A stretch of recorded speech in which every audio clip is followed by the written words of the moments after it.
Assalamualaikum warahmatullahi wabarakatuh. Pada rekan-rekan mahasiswa dan mahasiswi program studi informatika dimanapun Anda berada. Saya Andang Wijanarko, dalam hal ini akan membersamai teman-teman untuk bisa melaksanakan perkuliahan secara sinkronus ya, mengenai perkuliahan kita tentang animasi 2D dan animasi 3D. Mohon maaf sebelumnya apabila perkuliahan ini ya kita selenggarakan dengan model asinkronus karena memang beberapa minggu terakhir dari saya pribadi dan juga dari Universitas Bengkulu terdapat banyak kendala teknis dan administrasi sehingga saya tidak bisa masuk ya sesuai dengan jadwal yang telah kita tentukan. Tapi paling tidak ini bisa juga digunakan sebagai kuliah pengganti ya karena sekarang modelnya banyak, tidak hanya perkuliahan yang bersifat sinkronus ya, bersifat asinkronus pun secara regulasi itu tetap boleh dilaksanakan. Baik teman-teman, materi pasca UTS akan kita kejar dimulai dengan hari ini. Kita akan membicarakan tentang animasi 3D ya. Jadi memang materi kita pasca UTS ini tidak membahas lagi materi animasi 2D, yang ada hanya animasi 3D. Ya, walaupun secara konsep pembuatan sedikit banyak nanti akan ada persamaan ya. Tapi paling tidak teman-teman nanti bisa juga mengetahui bagaimana pendekatan ya, bagaimana prinsipnya dalam membuat animasi 3D. Nah, secara umum, animasi 3D adalah animasi yang berwujud 3 dimensi. Meskipun tidak nyata ya, meskipun tidak nyata. Kalau kita lihat seperti gambar yang ada di samping kanan ini. Ini kan tidak nyata ya. Hanya terlihat di layar saja seperti seolah-olah kita melihat benda di kehidupan sehari-hari ya, di kehidupan nyata kita. Pasti sangat berbeda apabila Anda melihat konsep animasi 2D. Ya, animasi 2D sudah sangat kentara. Oh, kita bisa tahu ini animasi 2D. Tapi 3D luar biasa. Apalagi kalau sekarang Anda yang mungkin hobi main game PS4 ataupun PS5 gitu ya. Itu karakternya itu sudah sangat mendekati manusia pada umumnya ya. Ya, bahkan banyak sekali produsen-produsen game yang ada di Jepang terutama dan di Eropa juga itu yang membuat karakter gamenya ya ataupun look dari gamenya itu benar-benar nyata. Jadi wajar saja kalau satu game itu misalnya diinstal di sebuah komputer kapasitasnya lebih dari 100 giga ya. Karena grafiknya sangat luar biasa. Sudah sampai ke level 3D tingkat atas ya, sudah sampai mendekati gerakan manusia ataupun modelingnya seperti manusia sekali. Jadi seperti itu ya. Jadi prinsip 3D adalah seperti itu. Nah, kalau kita lihat berdasarkan sudut pandang saintifik bahwa perbedaan animasi 2D dan animasi 3D itu terlihat pada sumbunya. Ya, perspektifnya atau point of view-nya itu terletak pada sumbu yang dihasilkan. Jika animasi 2D itu hanya menggunakan sumbu X dan sumbu Y ya, yang Anda bisa lihat pada gambar 1 ini. Hanya ada sumbu X dan Y. Sehingga perspektif orang hanya akan tertuju pada grafis ya ataupun gambar yang ditunjukkan pada sumbu X dan sumbu Y. Jadi flat gitu ya. Kalau kita lihat itu flat saja. Tapi ketika Anda melihat sebuah model 3D atau animasi 3D, pasti point of view-nya dia punya kedalaman bentuk tertentu karena sudah ada penambahan satu sumbu lagi yaitu sumbu Z. Ya, ada X, ada Y dan ada Z. Ini nggak ditambahin ke sini ya. Nah, kalau Z ditambahin ini bukan Z, ini apa? Min X ya kalau di matematika. Yang ke bawah ini kan min Y gitu. Nah, Z itu ada di sini. Jadi kalau gambarnya kotak ya pasti dia berbentuk volume. Kalau ini enggak ya, hanya sisi kali sisi saja kalau dia berbentuk persegi. Tapi kalau sudah seperti ini enggak bisa. Ya, kalau di fisika berarti kita harus mencari volumenya gitu ya. Nah, alas sisi-sisinya ini berbeda rumusnya dengan yang bentuk bangun datar. Ini ada bangun ruang, ada bangun datar kalau konsep di matematika gitu ya. Nah, jadi konsep dasarnya seperti itu. Animasi 3D itu animasi yang dalam hal ini dapat dilihat dari berbagai sudut pandang. Nah, ini kalau nanti kita pakai software, kita bisa kelihatan betul ya bagaimana sebuah objek itu atau sebuah model itu bisa dilihat dari berbagai sudut pandang. Bisa dari atas, dari bawah, dari kiri, dari kanan ya, dan dari berbagai macam sudut pandang. Oke. Nah, ini adalah contoh dari animasi atau model karakter ya, animasi 2D dan 3D. Ini yang 2D, nah ini yang 3D. Ini sangat kentara ya. Kalau tadi animasi 2D hanya ada 2 sumbu saja yang terbuat ya, dalam hal ini karakter ini hanya terbuat menggunakan animasi 2D gitu. Jadi sudutnya hanya ada 2 atau point of view-nya 2, sumbu X dan sumbu Y. Sedangkan animasi 3D punya satu koordinat lagi, yaitu sumbu Z. Nah, ini kalau misalnya kita rotate, nah ini pasti akan kentara ya. Bagian sampingnya, belakangnya, atasnya, bawahnya seperti apa ya. 2D nggak bisa. Kalau Anda misalnya membuat sebuah animasi, ingin kelihatan animasi itu tampak samping, ya Anda harus menggambar ulang gitu ya. Harus memodelkan ulang. Tampak belakang juga sama, harus dimodelkan ulang. Bawah, atas, semuanya harus menggunakan prinsip dasar solid drawing. Jadi semuanya harus digambar. Nah, beda ketika Anda nanti membuat animasi 3D. Cukup membuat satu saja karakternya, nanti sudah bisa diimplementasikan di berbagai macam movement atau point of view. Mau tampak samping, depan, belakang, semuanya sama.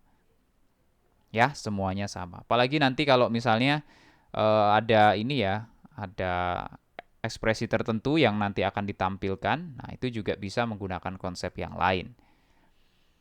Oke, ini perbedaan secara mendasar dari animasi 2D dan animasi 3D. Dan Anda juga jangan terkecoh gitu ya. Kadang juga banyak animasi 2D itu seakan-akan atau seolah-olah itu seperti 3D. Ya, gambar manusianya itu seperti 3D, padahal dia 2D. Ya, karena kecanggihan teknologi sekarang itu seolah-olah saja dia merupakan animasi 3D, padahal sebenarnya 2D gitu ya. Nah, dia kalau misalnya diminta rotate dan lain-lain nggak akan bisa ya, karena itu hanya sebagai bentuk kecanggihan teknologi ya, sehingga seolah-olah ya visualnya itu seperti animasi 3D. Oke, kita lanjutkan. Nah, ini yang akan kita coba explore khususnya pada kompetensi kemampuan praktikum Anda ya. Jadi nanti Anda diharapkan bisa memodelkan sebuah objek 3D, kemudian membuat texturing pada model tersebut, ada konsep lightingnya juga sampai dengan merender model tersebut sehingga bisa menjadi karakter atau model animasi 3D yang sesungguhnya. Ya. Jadi ini karakteristik ya, berarti sesuatu yang harus ada dan melekat pada animasi 3D. Mulai dari modeling, texturing, lighting, sampai dengan rendering. Oke, nah nanti saya akan pakai Blender, maybe next time, pertemuan minggu depan bisa langsung saya praktikin ya. Bagaimana cara melakukan pemodelan animasi 3D ya atau karakter 3D menggunakan aplikasi Blender. Kita mulai dari modeling dulu ya, baru nanti step by step sampai ke proses renderingnya seperti apa. Oke, nah ini contoh-contohnya ya. Kalau kan Anda lihat di gambar, ini konsep modelingnya seperti ini. Jadi setelah dimodelkan, di texturing, diberikan ornamen-ornamen tertentu ya, diberikan baju, ada rambut, warna kulit ya, mungkin ada aksesoris lain pada diri karakter itu dan lain-lain. Kemudian ada proses penambahan tulang gitu ya. Nah, namanya rigging. Jadi nanti karakter itu akan ditulangi supaya bisa ada movementnya, supaya bisa mengimplementasikan prinsip dasar gerakan animasi yang sudah kita pelajari pada pertemuan-pertemuan sebelumnya ya. Tetap masih berlaku ya, ada straight ahead action, ada pose to pose, ada squash and stretch gitu dan lain-lain. Plus juga kita juga akan pelajari lighting, jadi bagaimana proses lighting itu bekerja, mulai dari fill in gitu ya, ada key, ada bounce becomes key-nya gimana. Jadi dalam konsep fotografi dasar itu pasti kalian juga tahu ketika ingin memotret model gitu, itu ada konsep lighting-nya gitu ya. Main light-nya di mana, yang jadi backlight yang mana, ya. Kemudian yang jadi fill in-nya yang mana gitu. Nah, itu juga akan kita pelajari pada pemodelan karakter 3D. Oke, itu sebagai intermezzo saja. Nah, kalau kita berbicara terkait dengan keunggulan dari animasi, ya tentu keunggulannya sangat banyak. Apalagi sekarang sudah eranya metaverse. Meta ya. Jadi perusahaan Meta yang kita sama-sama tahu ya, dulu namanya Facebook, berupaya sedemikian rupa untuk membuat dunia virtual sendiri, namanya Metaverse. Nah, ini sebuah peluang bagi Anda kalau misalnya ingin lebih jauh memahami konsep itu, ya harus tahu dulu bagaimana proses membuatnya. Jadi dasarnya dulu bisa Anda dapatkan di mata kuliah ini, ya, bagaimana cara modeling gitu. Nanti yang lain-lain Anda bisa dapatkan seiring dengan berjalannya waktu ya. Karena yang saya tahu Metaverse juga punya platformnya. Tidak semuanya itu dibuat sendiri gitu ya. Wah, luar biasa kalau semuanya dibuat sendiri, tentu akan sangat sulit gitu. Oke, ini keunggulannya sangat banyak ya. Jadi visualisasi objeknya tampak nyata. Kemudian kita juga bisa memvisualisasikan ada adegan-adegan yang mustahil dilakukan gitu dalam kehidupan sehari-hari. Ya banyak sekali deh, Anda lihat saja adegan-adegan dalam film animasi 3D khususnya. Itu kan banyak yang mustahil ya. Exaggeration kalau di animasi 2D kemarin. Gerakan yang melebih-lebihkan, yang dalam hal ini tidak bisa diimplementasikan dalam kehidupan nyata. Ya kalau di sini pasti bisa. Oke, dan berbagai macam keunggulan yang lain ya. Kalau kita lihat dari sisi ekonomi misalnya, itu bisa mendapatkan keuntungan yang lebih gitu ya, untuk exposure marketing dan lain-lain. Nah, dalam program studi Anda tentu animasi 3D ini banyak digunakan kaitannya dengan penelitian ya dan sains. Tidak hanya digunakan untuk seni saja, tapi khusus karena kita di kampus ya, di universitas, di perguruan tinggi, maka semua iptex yang ada itu bisa kita gunakan untuk jalan penelitian ya atau sains. Nah, silakan nanti Anda mencari ya berbagai macam ide, khususnya ide-ide untuk skripsi yang kaitannya dengan animasi 2D ataupun 3D. Ya. Karena memang ini yang akan menjadi penilaian akhir dari mata kuliah ini ya. Jadi Anda semua diharapkan untuk bisa membuat atau merancang sebuah proposal dengan spesifikasi tema tentang multimedia atau animasi 2D dan 3D gitu ya. Baik. Nah, ternyata kalau kita lihat juga Anda bisa cek ya di berbagai macam sumber atau di internet, banyak sekali production house animasi yang ada di luar sana. Misalnya yang paling terkenal Pixar dengan animasinya yang dihasilkan ada Toy Story, ada Frozen ya, The Incredibles dan lain-lain. Ada juga DreamWorks, ada Shrek, ada How to Train Your Dragon dan lain-lain juga. Berikut juga ada rumah produksi animasi yang feature film CGI. Jadi dia melekat pada sinematografi sebuah film gitu ya. Contoh Avengers. Pasti Anda pernah ya nonton Avengers, itu kan banyak banget ya animasi 2D yang sebenarnya bukan ini ya, bukan orang tapi ya full animasi. Ya, contoh Iron Man terbang gitu nggak mungkin lah dibuat langsung gitu kan. Itu harus ada proses CGI-nya. Mungkin ada modeling 3D juga di dalamnya. Dan berbagai macam hal yang lain ya. Musuh-musuhnya Avengers juga kan rata-rata pakainya 3D ya, pakainya CGI. Jurassic Park ya nggak mungkin dinosaurs dibuat nyata ya, yaitu pasti menggunakan konsep animasi 3D. Begitu juga Transformers ya, ketika Optimus Prime berubah ketika berjalan ya tidak mungkin ya film itu menciptakan robot betulan. Ini pasti ada campur tangan CGI atau penerapan animasi 3D. Nah, pertanyaannya sekarang bagaimana dengan studio animasi yang ada di Indonesia? Ya. Kalau kita sedikit melihat ke belakang ya, 2010 ke bawah gitu, sangat jarang ya kita melihat studio animasi khususnya 3D yang ada di Indonesia. Bahkan kita sempat terjajah oleh tetangga kita, Malaysia, ketika banyak sekali ekspansi film-film animasi 2D, serial animasi anak ya, masuk ke Indonesia. Misalnya ada Upin Ipin gitu, ada Boboiboy Boy gitu ya, Omar Hana dan lain-lain. Tapi sekarang sudah sangat banyak.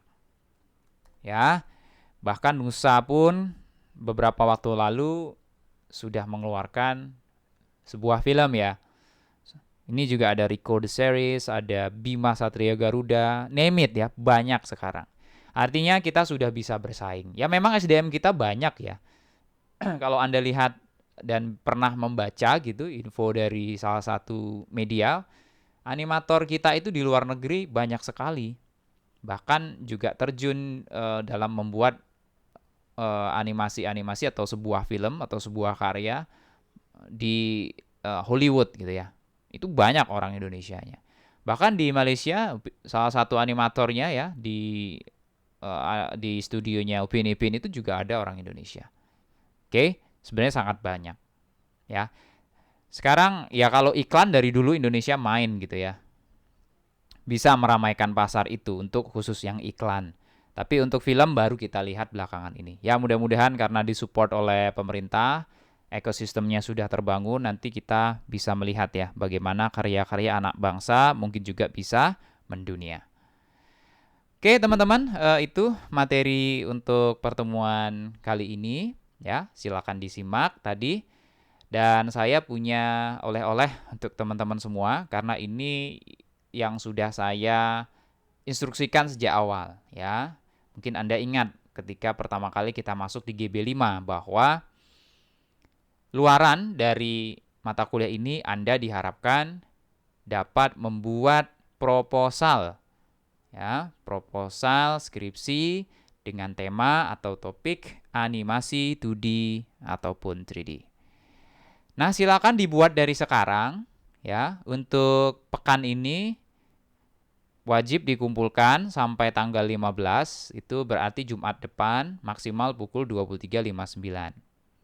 Apa yang Anda kumpulkan? Yang pertama judul dulu, latar belakang dan rumusan. Jangan yang komplit dulu ya. 3 ini saja dulu untuk kemudian Anda kumpul dan pasti nanti akan saya tindak lanjuti. Artinya pasti akan saya koreksi. Ini kira-kira judulnya sudah betul belum gitu. Latar belakangnya sudah sesuai belum?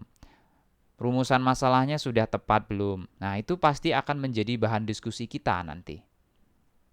Oke ya? Nah, silakan kalian buat 3 hal ini saja dulu. Baik, saya akan memberikan sedikit penguatan. Jadi pada pertemuan pertama yang lalu ya, ketika di GB5, saya juga sudah pernah mewanti-wanti teman-teman ya, memberikan pesan bahwa Penelitian di bidang multimedia, khususnya di program studi informatika, itu tidak bisa Anda hanya menonjolkan sisi multimedianya saja. Jadi harus ada unsur informatikanya juga. Jadi multimedia plus bidang studi Anda informatika, jadilah dia kreatif multimedia. Ya, yang bidang informatika ini apa? Ya, berarti harus ada proses codingnya. Oke, jadi harus ada development-nya. Apa yang kalian masukkan di situ? Ya, misalnya menggunakan web base atau Android base, ya, atau yang lainnya lah ya. Paling tidak ada unsur informatikanya. Oke, saya punya contoh ya yang bisa menjadi inspirasi kalian dalam mencari judul. Jadi untuk mencari judul itu sesuaikan dengan kompetensi teman-teman ya. Kalau misalnya kuatnya di 2D, ya 2D saja. Kuatnya di 3D, ya 3D saja. Jadi jangan coba-coba gitu. Kuatnya di 2D tapi mau 3D. Itu akan membutuhkan waktu yang lama bagi teman-teman untuk mempelajarinya gitu ya. Nah, nanti imbasnya lama skripsi yang akan teman-teman kerjakan. Oke. Ini sebuah contoh. Jadi ada implementasi prinsip animasi straight ahead action pada pembuatan animasi tari kejai menggunakan metode Luther Sutopo berbasis mobile Android. Oke. Nah, ini kalau misalnya di stop sampai sini saja, itu baru multimedianya saja yang dalam hal ini teman-teman angkat. Belum ada unsur informatikanya. Ya, coba perhatikan. Implementasi prinsip animasi straight ahead action dalam pembuatan animasi tari kejai menggunakan metode Luther Sutopo. Nah, itu baru prinsip multimedianya saja yang muncul. Jadi belum ada unsur informatikanya. Makanya ditambah. Jadi tari kejai itu nanti akan dimasukkan ke Android gitu ya, sebagai bentuk untuk media pembelajaran atau sebagai bentuk edukasi bagi masyarakat Bengkulu jika ingin mengenal tari kejai. Misalnya seperti itu gitu. Ya. Jadi prinsip itu harap dipegang ya, multimedia plus informatikanya apa. Oke. Nah, plus juga karena Anda S1 jadi Anda harus bisa dalam hal ini menerapkan iptex. Ya, dalam undang-undang itu S1 ketika ingin lulus harus seperti itu dia. Jadi nggak boleh buat aja. Kalau kalian judulnya gini misalnya, implementasi prinsip animasi straight ahead action pada pembuatan tari kejai. Titik gitu ya. Itu judul anak-anak D3. Ya, anak-anak S1 harus bisa menerapkan perkembangan iptex ya dalam membuat penelitiannya. Nah, maka Anda harus tambahkan misalnya menggunakan metode-metode tertentu. Ya, misalnya di sini ada metode Luther Sutopo digunakan untuk membuat animasi tari kejai yang di dalamnya juga ada prinsip animasi straight ahead action. Jadi kalau straight ahead action itu satu-satu ya, mungkin gerakan yang nyatanya di capture terlebih dahulu, kemudian Anda buat frame by frame. Nah, misalnya seperti itu. Oke, itu contoh judul yang pertama. Yang kedua misalnya, rancang bangun media pembelajaran berbasis 3D ya sebagai alat peraga edukasi hidrologi menggunakan teknik dynamic simulation berbasis Android. Nah, lagi-lagi sama ya. Di sini merancang sebuah media pembelajaran 3D digunakan untuk alat peraga edukasi hidrologi, tekniknya pakai dynamic simulation. Nah, kalau sampai sini tadi, ini belum ya. Belum judul informatika ya. Nah, ditambah satu unsur lagi. Jadi media pembelajaran itu disajikan menggunakan smartphone berbasis Android. Nah, dapatlah unsur informatikanya atau codingnya di situ. Oke, saya rasa Anda paham dengan hal ini. Nanti kita akan berikan penguatan-penguatan lagi di dalam kelas ya. Ataupun tugas yang Anda kumpulkan nanti langsung akan saya komen gitu. Ini judulnya belum informatika banget gitu. Ini baru multimedia saja, silakan cari judul yang lain. Misalnya seperti itu. Oke, tugas Anda yang kedua adalah merumuskan latar belakang. Yang perlu diingat adalah Ketika membuat sebuah latar belakang itu, bayangkan seperti sebuah bentuk piramida terbalik. Jadi yang Anda ceritakan itu dari yang umum-umum dulu, ya, kemudian ke bawah sampai identifikasi masalah, sampai dengan Anda menyimpulkan kenapa latar belakang itu sangat urgent untuk diteliti. Ya, jadi misalnya seperti ini. Pada bagian umum itu Anda menjelaskan atau menarasikan tentang perkembangan ICT terlebih dahulu gitu ya. Ya, sekarang mungkin era 4.0, society-nya 5.0, ciri-ciri society 5.0 itu apa? Misalnya salah satunya videoable gitu ya masyarakatnya. Semuanya itu nggak cukup dengan gambar saja, tapi ada unsur videonya yang harus dilihat juga. Nah, kemudian Anda ceritakan itu bisa di cover dengan perkembangan multimedia. Multimedia dalam hal ini seperti yang Anda tahu punya sekian unsur gitu ya, teks, gambar, suara, video dan lain-lain. Sehingga bisa mengakomodir kebutuhan teman-teman atau generasi ya, society 5.0. Nah, setelah itu Anda lihat fenomena dalam kehidupan sehari-hari apa gitu. Mungkin Anda sudah punya tempat studi kasus ataupun juga belum, nggak apa-apa. Dilihat gitu masalah real yang terjadi apa. Contoh tadi ya, berapa banyak orang-orang di misalnya di Kabupaten Rejang Lebong yang paham tentang tari kejai gitu. Nah, itu harus disurvei. Ya, Anda lihat fenomena itu dan uraikan masalah yang terjadi apa. Oh, ternyata dari hasil survei gitu ya, dengan penyebaran kuesioner berjumlah 200 sampel, banyak anak-anak yang bahkan tidak mengetahui bagaimana gerakan tari kejai itu. Nah, dari sana muncul sebuah peluang gitu ya, karena anak-anak sekarang tadi ya, Society 5.0, semuanya ingin dilihat based on video, Anda memunculkan sebuah peluang untuk mengembangkan tari kejai itu berdasarkan atau menggunakan mobile Android gitu ya. Nah, ide itu juga harus kalian sandingkan dengan penelitian-penelitian terdahulu. Ya. Penelitian terdahulu itu ya tidak harus di Rejang Lebong, artinya kalian bisa mencuplik referensi dari jurnal-jurnal, dari buku ya, yang bisa Anda temukan lewat misalnya Google Scholar, lewat Scimago. Intinya adalah platform yang dalam hal ini menyediakan referensi ilmiah gitu ya. Yang ilmiah ya, bukan yang non ilmiah. Kalau kayak Wikipedia, blog itu nggak boleh.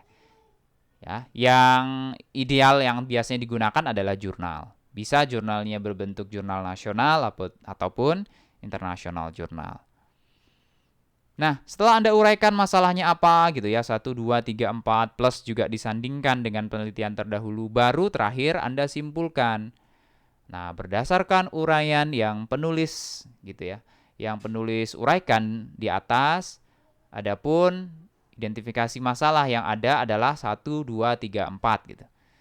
Untuk itu, penulis ingin melakukan penelitian dengan judul sebagai berikut. Nah, judulnya misalnya yang tadi ya, implementasi gerakan straight head action dalam membuat tari kejai gitu, menggunakan metode bla bla bla bla. Nah, jadilah itu skripsi ya, atau penelitian di bidang Anda, di bidang informatika. Plus jangan lupa juga dilengkapi dengan citasi ya. Ini wajib. Karena Anda tadi membandingkan dengan penelitian yang terdahulu, letak perbedaannya di mana gitu ya. Nah, maka juga wajib dilengkapi dengan citasi. Untuk informatika UNIP itu formatnya apa? 7 edition. Jangan sampai salah ya. Nah, supaya betul kalian membuatnya, saya rekomendasikan gunakan software Mendeley atau Zotero gitu ya. Supaya bisa tidak salah ya dalam menerapkan citasi dengan standar apa ini.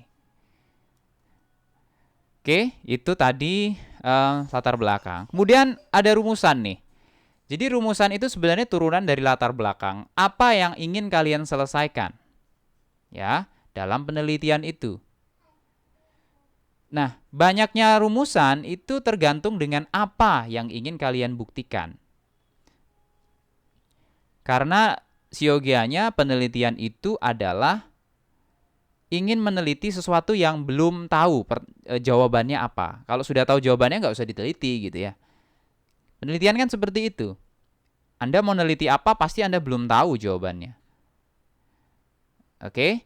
Nah, penyajiannya biasanya berupa pertanyaan. Contoh, bagaimana, apakah, mengapa, dan lain-lain. Jadi pertanyaan ini bagaimana itu kan wajib untuk dijawab ya. Misalnya saya bertanya ke Anda, bagaimana caranya dari Bentiring ke Unip? Nah, maka Anda harus menjawab, ya naik motor, kemudian lewati jalan apa gitu ya, sampailah ke Unip, misalnya seperti itu. Oke, ini ada sebuah contoh judul yang tadi ya, yang tarik ke J tadi. Nah, dari judul ini kira-kira gimana rumusannya? Rumusannya seperti ini. Bagaimana membuat animasi tarik ke J dengan mengimplementasikan prinsip straight ahead action dan metode Thor Sutopo berbasis Android. Nah, ini harus kalian jawab nanti ya pada bab 3 atau bab 4 penelitian kalian. Setelah itu baru mungkin ada satu variabel yang harus kalian ukur lagi. Kalau kalian lihat, ini kan hanya merancang saja. Kalian membuktikan bagaimana berhasil atau tidaknya kalian merancang animasi tarik ke J tadi menggunakan prinsip ini dan metode ini ya. Nah, kemudian mungkin kalian bisa munculkan satu variabel baru. Contoh di pertanyaan nomor 2. Nah, animasi yang kalian bangun itu sudah pas nggak dengan gerakan aslinya misalnya? Maka munculkan pertanyaan yang kedua, bagaimana tingkat kemiripan animasi tarik ke J yang dibangun? Nah, ini menarik juga ya. Jadi kalian harus bisa mengukur, oh kira-kira animasi yang saya buat ini ternyata 90% sama dengan gerakan aslinya. Sehingga bisa digunakan sebagai media edukasi pengenalan tarik ke J untuk generasi muda tadi. Ya, disesuaikan ya, sesuaikan dengan latar belakang yang dalam hal ini kalian rumuskan tadi. Oke, jadi gitu ya, sedikit cuplikan tentang bagaimana merumuskan sebuah masalah. Oke, itu tadi ya PR teman-teman, ada mencari judul, membuat latar belakang, dan rumusan masalah. Saya kira segitu dulu. Jika ada pertanyaan atau sesuatu yang mungkin belum teman-teman paham, silakan ditanyakan langsung via WhatsApp ke saya. On office hour ya, kira-kira pukul 8 pagi sampai pukul 4 sore. Oke, silakan ditindaklanjuti teman-teman ya. Itu tadi materi kita, dan di akhir tadi juga saya sudah berikan penugasan plus juga penguatan kira-kira apa yang teman-teman bisa explore, bisa lakukan selama kurang lebih 1 minggu ke depan ini. Terima kasih atas atensi dan perhatiannya. Kita akan jumpa, mudah-mudahan bisa berjumpa kembali ya di kelas ya, tidak di ruang virtual seperti ini ya. Mudah-mudahan tidak ada halangan lagi yang bisa menghalangi kita untuk belajar langsung di GB5. Kembali saya ucapkan terima kasih. Saya akhiri. Assalamualaikum warahmatullahi wabarakatuh.